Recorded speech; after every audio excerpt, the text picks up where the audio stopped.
Hello, and a very warm welcome to you. You are listening to the English Nest podcast. Welcome to the Nest, everyone. This is your safe place. It's a cozy place. Imagine you are sitting in a comfortable chair, maybe with a nice cup of tea. Tea sounds good. This is a place where you can just relax, take a deep breath, and learn English with us. That is exactly right. Yeah. In this show, we do not rush. We take our time. We really want you to feel comfortable. We want you to feel at home. And I'm your host. You can think of me as your friend who just loves to learn new things. I love to read. I love finding answers to big questions. But I have a secret. Sometimes learning English can feel very hard, like a huge mountain to climb. Do you ever feel that way? It can definitely feel like a big mountain. Yeah. But I'm here to be your guide on that climb. I look at the research, the science of it all. My job is to help explain how we learn. And today is a very special deep dive. It is. We're not just teaching you a list of words today. We're doing something a little bit different. Yes, today is all about hacking your learning. Now, hacking, that sounds like a computer word, right? It does. But here it just means finding a shortcut, finding an easier, a smarter way to do something that feels difficult. Exactly. We want to teach you how to learn English vocabulary faster. And, more importantly, how to remember the words so you don't forget them. We've looked at so many great sources for this. We really have. We've got tips from famous authors like Mark Manson, even some tricks from memory champions. A lot of secrets to share with you today. We are going to talk about the magic numbers of vocabulary. We'll also talk about word endings, which are like these, magic keys that unlock the language. And we'll get into some memory tricks. Using your imagination, creating these crazy pictures to help you remember. And of course, how to make it all fun with games and stories. It is going to be a wonderful journey, so get comfortable here in the nest and let's begin. Okay, so let's start with the numbers. I think a lot of students, myself included, feel scared because the English dictionary is it's huge. It's a giant book. Hundreds of thousands of words. Right. And I look at that and I think, do I really need to learn all of them? And that is the big secret. The answer is a very strong no. Yo. You do not need to learn every word. In fact, you should not even try.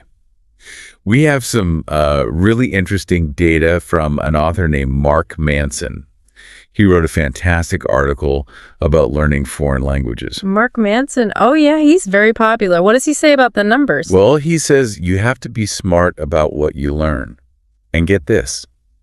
The most common 100 words in English, they account for 50% of all spoken communication. Wait, hold on. Let me get this straight. Only 100 words. 100. So if I learn just 100 simple words, I can understand half of what people are saying. Approximately, yes. It's amazing, isn't it? Yeah. Think about it. Think about the simple words we use every single day.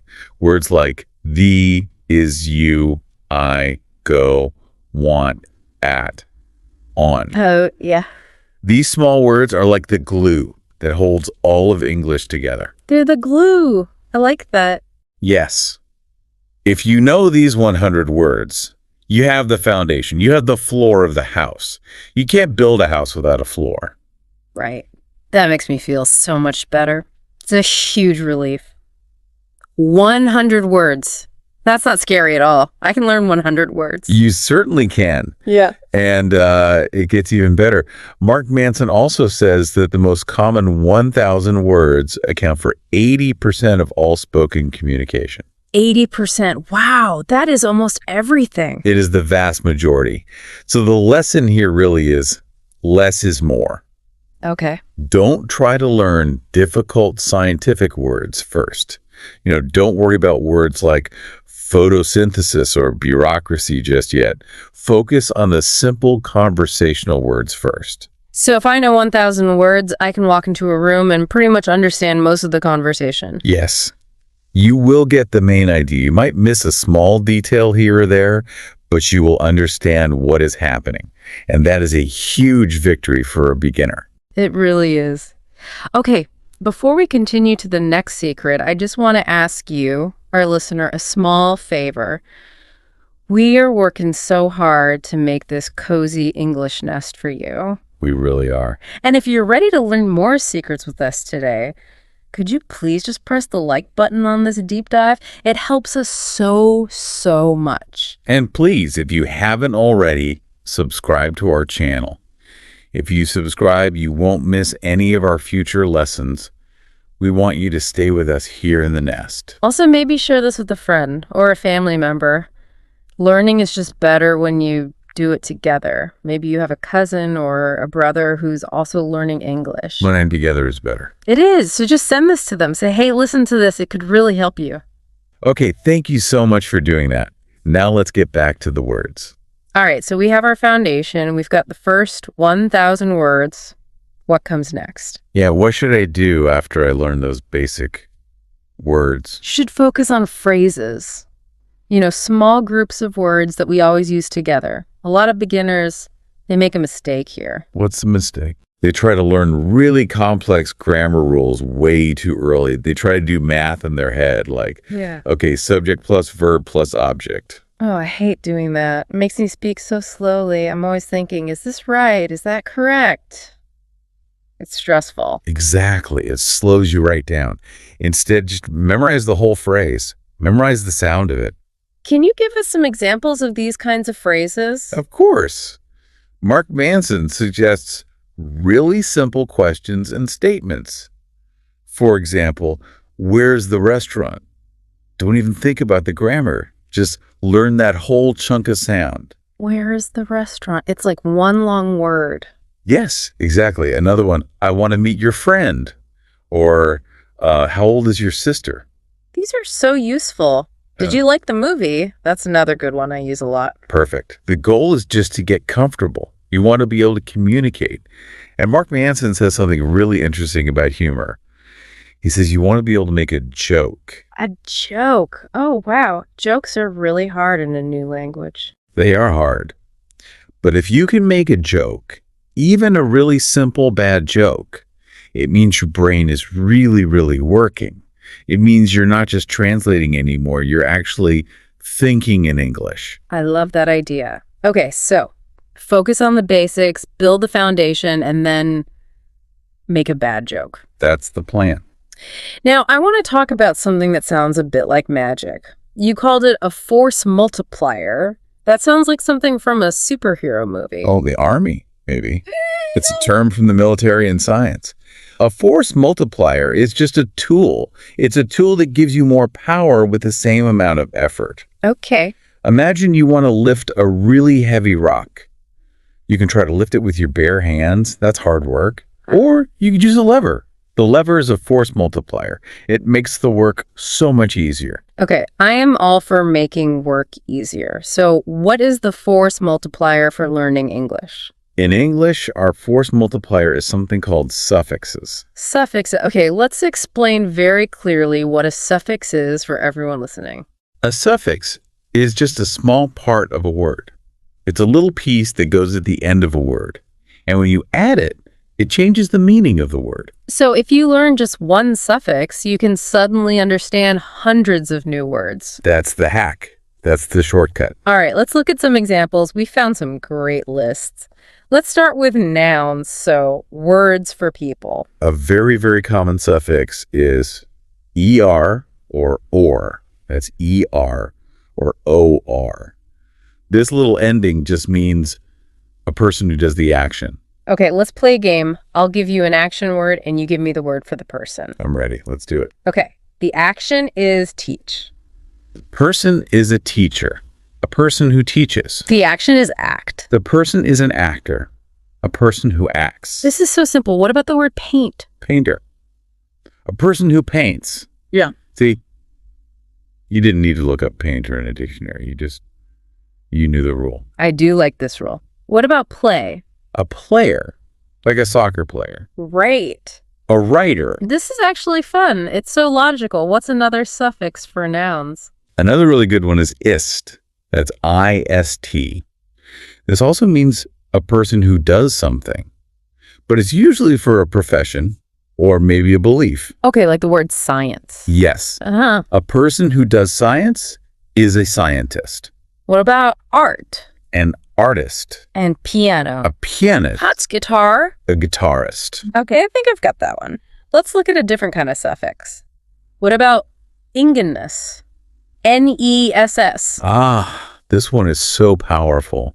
It turns an adjective, a describing word, into a noun, a thing. It basically means a state of being. Can you explain that a little more? A state of being? Sure. Think of the word happy. Happy describes how you feel. I am happy. But if we want to talk about the idea of being happy, we add ingenness. We say happiness. Happiness is important. Ah, I see. So happy is the feeling and happiness is the idea or the thing. Exactly. Let's try some more. What about the word sad? Sadness. Darkness. Oh, Weakness. what about kind? Kindness. This is powerful. I feel like I am learning 20 words in like 1 minute. You are. That is why it's a force multiplier. Let's do just one more noun suffix. Lordiment. M-E-N-T. This one usually means an action or a result. Okay, like the word move. Yes. Movement. The result of moving. Or argue. You know, if people are angry and talking loudly, they argue. What's the noun? The noun is an argument. Or pay. When I give money at a store, I pay. The noun is a payment. Right. And one last noun, and one that's really nice, ship. S-H-I-P. This doesn't mean a boat on the water, right? No, not a boat on the ocean. Here, it means a relationship or a condition. Like the word friend. Exactly. Friendship. The state of being friends. Our friendship is strong. Or member, if you belong to a club. You have a membership. Okay, so those are nouns. What about describing words? Adjectives. These are so important for adding color and detail to our speech. There are two very important suffixes for adjectives, and they are opposites. The first one is emful, F-U-L, and it simply means full of. Okay, so joy. Joyful, full of joy. Hopeful, full of hope. Beauty. Beautiful, full of beauty. And what is the opposite of that? The opposite is discussus, L-E-S-S. This means without. So you don't have it. So if I have no home, You are homeless. Without a home.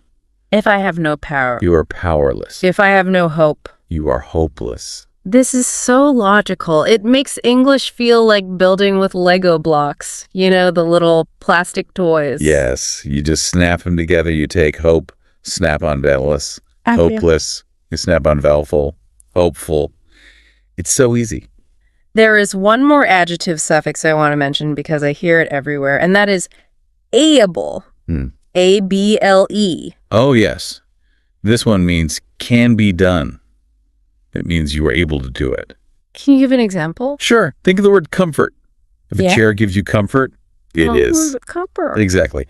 Or the word port. Port means to carry. So portable means can be carried, like a portable computer. You got it. What about understand? Understandable, it can be understood.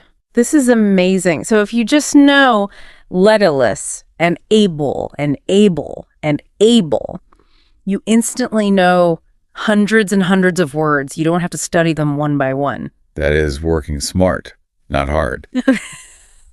But we do have to talk about memory, because sometimes, even when we understand the rule, the word, it just goes in one ear and out the other. We forget. Oh, I do that all the time. I'll learn a new word on Tuesday, and by Wednesday morning, it's just gone. It's so frustrating. Why does that happen?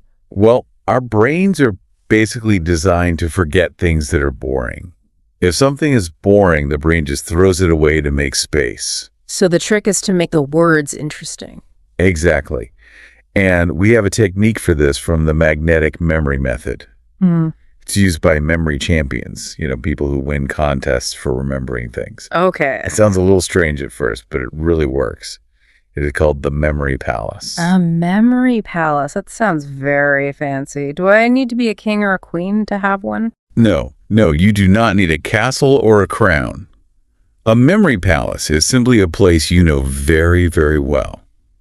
It could be your house. It could just be your bedroom or your kitchen. Okay. I'm closing my eyes right now. I can see my kitchen. I can see the table, the refrigerator, the window. Good. That is your palace. Now, to remember a new word, you have to take that word and turn it into a picture, a mental image. And then you place that picture somewhere in your room. Put the picture in the room. Can you give me an example? Yes. Let's say you want to learn some words about computers. And the new word is data. D-A-T-A. Okay. Data. Now, we need a picture for data. But this is the really important part. The picture has to be crazy. Crazy. Yes. Our brains remember strange things. We forget boring things. So if I tell you there's a computer on the table, you'll probably forget that tomorrow. Right. But if I tell you there's a burning elephant on the table, you will remember that. I would definitely remember a burning elephant on my kitchen table. That would be a very big problem. So the rule is, make the image big, bright, colorful, and exaggerated. Okay, let's look at the example from the Magnetic Memory Method podcast. They suggested a very, very crazy image for the word data. They did. They said to imagine a character you know. Maybe Bambi. Do you know Bambi? Yes, the cute little deer from the Disney movie. Adorable. Now make it crazy. Make it a zombie Bambi. A scary green monster Bambi. Oh, no. Poor Bambi. That's terrible. And the zombie Bambi is attacking a computer. It's biting the computer with its zombie teeth. That is a very strong image. I will not forget that. And computer represents data. So now whenever you think of the word data, you will see that zombie Bambi. It sticks in your mind. They also mentioned using names of characters you already know, like Anakin Skywalker from Star Wars. Yes, this is brilliant for words that start with a certain sound. Like words that start with the sound an.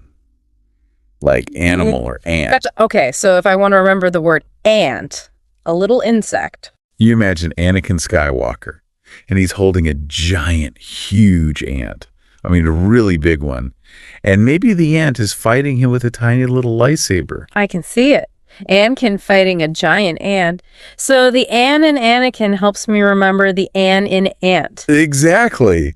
You were using a hook. You're hanging the new word on a hook that's already in your brain. You know, I have an example from my own learning. I speak a little bit of Spanish, and in Spanish, the word for table is mesa. Mesa. And that word mesa, it sounds a lot like the English word mess. M-E-S-S. Okay. So how would you use a memory palace for that? Well, I look at my dining room table in my mind palace, and I imagine a huge, disgusting mess all over it. You know, spilled milk, old food, garbage everywhere. Just a big mess. That is perfect. So when I see the table in my mind, I think, what is on the table? A mess. And then my brain remembers, Mesa. That is exactly how it works. You place these crazy, weird images on your furniture in your mind. But do I have to keep these images forever? I mean, do I always have to have a zombie Bambi in my house? That sounds a bit stressful. No, thankfully not. Once you know the word well, the image it fades away. The scaffolding falls down, but the building stays up. Okay, good. But you do need to review the words. You can't just do it one time. We call this spaced repetition. Spaced repetition. So that means I have to study it again later. Yes. You can't just learn it once and then stop. You have to review it. Maybe an hour later, then a day later, then a week later. There's a tool that can help with this, right? A vocabulary journal. Yes. Writing things down is so good for your memory. But don't just write the word and its meaning. The research suggests you should write 3 things. Okay, what are the 3 things? First, what vocabulary did I study today? Simple. Second, how did I study it? Did I use a zombie Bambi image? Did I use a song? And what's the 3rd thing? The third thing is really interesting. It's how do I feel? How do I feel? Why does that matter for learning a word?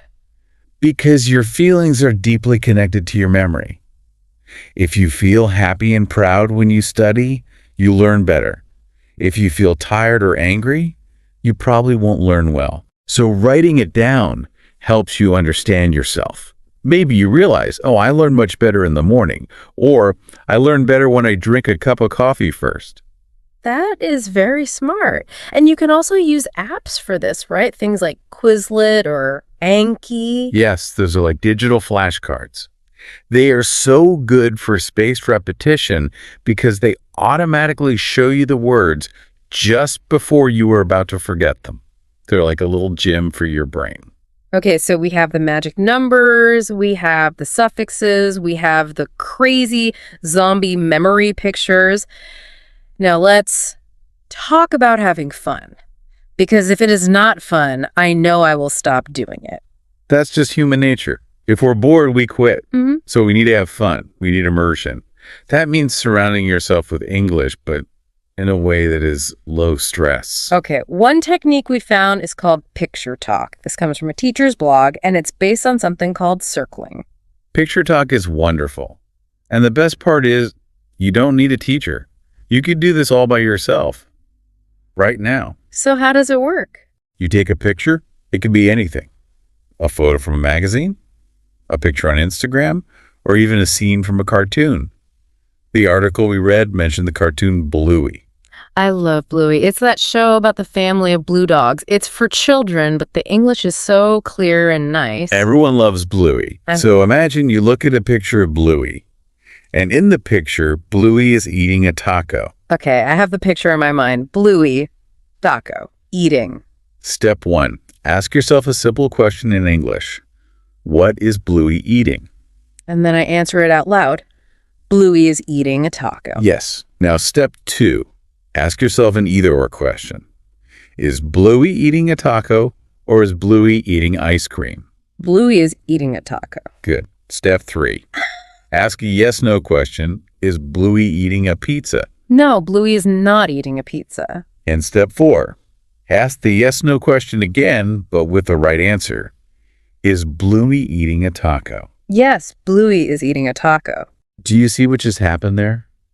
You just practiced the words Bluey, eating, and taco 4 times. Yeah. You made sentences, you practiced grammar, Yeah. but it felt really easy, right? You were just talking about a cute picture. That is brilliant. It's like talking to yourself, but with a clear structure. I could do that with any photo on my phone. Any photo at all. Is this cat sleeping? Yes, the cat is sleeping. Is the cat running? No, the cat is not running. It gives you so many repetitions without being boring. Okay, another tip for practicing alone involves toys. I really, really liked this one. It says, read to your teddy bear. This comes from research on reading fluency. A lot of beginners are shy. They're afraid of making mistakes when they speak. They don't want to speak in front of a teacher. They get nervous. I totally get that. I still get nervous that my accent is bad or that people will laugh at me. But your teddy bear will not judge you. Your plush toy does not care if your accent is perfect. It just wants to listen to a story. So I should literally sit down with a book and just read out loud to my toy. Yes. Read out loud to your teddy bear or your dog. Yeah. Or your cat. I sometimes talk to my houseplant. It sounds funny, but speaking out loud is so different from just reading in your head. You really have to exercise your mouth muscles. Exactly. And it lowers your anxiety. Mm-hmm. And when you are calm, you learn so much better. Okay, so what if I do want to talk to a real human? Mark Manson had a pretty funny tip about this. He did.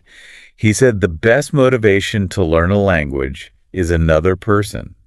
And he said, kind of as a joke, date someone who speaks the language. Find an English-speaking boyfriend or girlfriend. It is the fastest way to learn. If you fall in love, you really want to communicate, you will learn very, very fast. But of course, that's just a joke. We can't all find a new romantic partner just to learn English. No, my husband would probably not be happy about that. Probably not. So the alternative is to find a language buddy.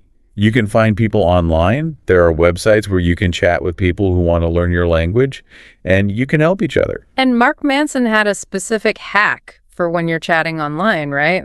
Yes. This is a very good rule, he said. When you are chatting with someone and you have to look up a new word in the dictionary, you must try to use that new word immediately. Immediately. Like right away. Yes. In the next 2 or 3 sentences you write. You have to force yourself to use it. Why is that so important? Because if you use it right away, it sticks in your brain. It sends a message to your brain that says, hey, this word is important. If you just look it up and close the dictionary, you will forget it in 5 minutes. That's great advice. Use it or lose it. Okay, now I want to talk about something really sweet. It's about being kind to yourself. It's called the special chair. Yes. This comes from an Indonesian teacher's blog. The teacher had a classroom game called Kursi Luar Biasa, which means the awesome chair. The awesome chair. I love that name. In the classroom, the teacher would put a student in the special chair and just treat them like a celebrity. The whole class would celebrate them and clap for them. So how do I do that if I'm studying alone at home? I don't have a class to clap for me. You can still do it. When you get an answer correct or when you finish a page in your workbook, you celebrate. You pretend you are sitting in the awesome chair. Yeah. You say to yourself, I am clever, or I am doing a good job. I am awesome. Yes, positive feelings help your memory so much. If you feel good about learning English, you will want to do it again tomorrow. If you just beat yourself up and say, I am stupid, you will want to quit. So be kind to yourself. Sit in the awesome chair. You deserve it. You really do. I am going to find a special cushion for my study chair today. My awesome cushion. Okay, we have time for one more segment. This is about logic and reading. How do we organize our thoughts when we speak in English? This is so helpful for telling stories. When you're telling a story about your day or when you're reading a book, just look for 4 specific words. And what are those 4 words? First, then, next, and finally. These are such simple words, but they are very powerful, aren't they? They organize your world. They are like a map for your story. Instead of just saying random sentences, you can say, first, I woke up.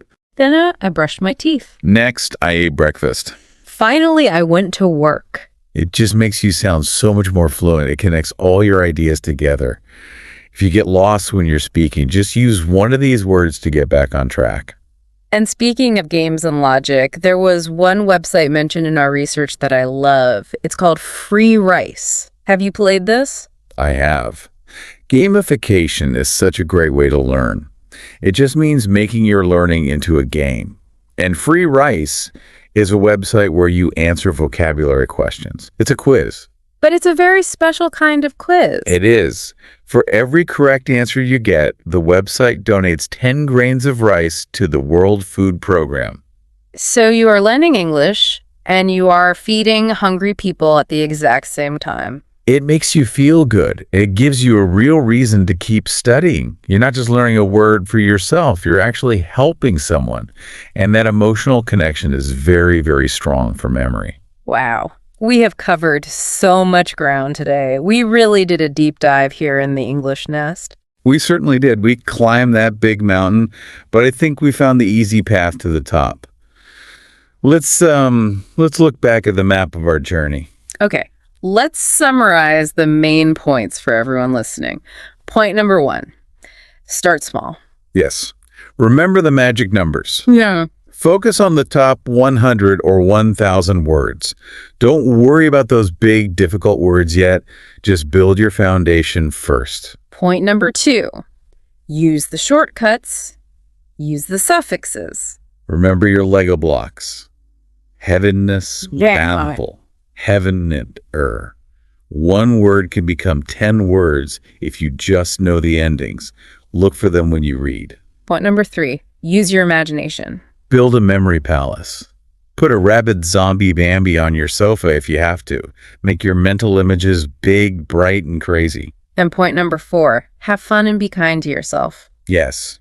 Read to your teddy bear, use Picture Talk with Bluey, sit in your awesome chair, and find a language buddy to chat with online. This has been such a helpful conversation. I feel so motivated now. I feel like I can go and learn some new words right now. I really hope you feel motivated too, listener. English is a journey. It is not a race. You can go slowly. As long as you keep moving forward, you are doing a great job. Now, we would love to hear from you. We have 2 questions for you today, and we want you to answer them in the comments section below. Please don't be shy. Use simple English. It is okay if you make a mistake. Okay, question number 1 is, what is your favorite English word? It can be a simple word, or a beautiful word, or a funny word. Just tell us. My favorite English word is cozy. That is why we are in the nest. I like that one. And question number 2 is, do you have a memory palace? If you made a memory palace with us today, what room did you use? Did you use your kitchen? Your bedroom? Tell us in the comments. Reading your comments makes us very, very happy. It makes us feel like we have this wonderful community here in the nest. And please remember to subscribe to the English Nest podcast. Like this deep dive if you learned something new today. And please share it with a friend. Thank you so much for spending this time with us. We know your time is so valuable. Yes, thank you. Keep practicing and keep sitting in that awesome chair. May your English journey be full of joy and new friends. Keep learning, and we will see you next time in the nest. Goodbye for now. Bye-bye.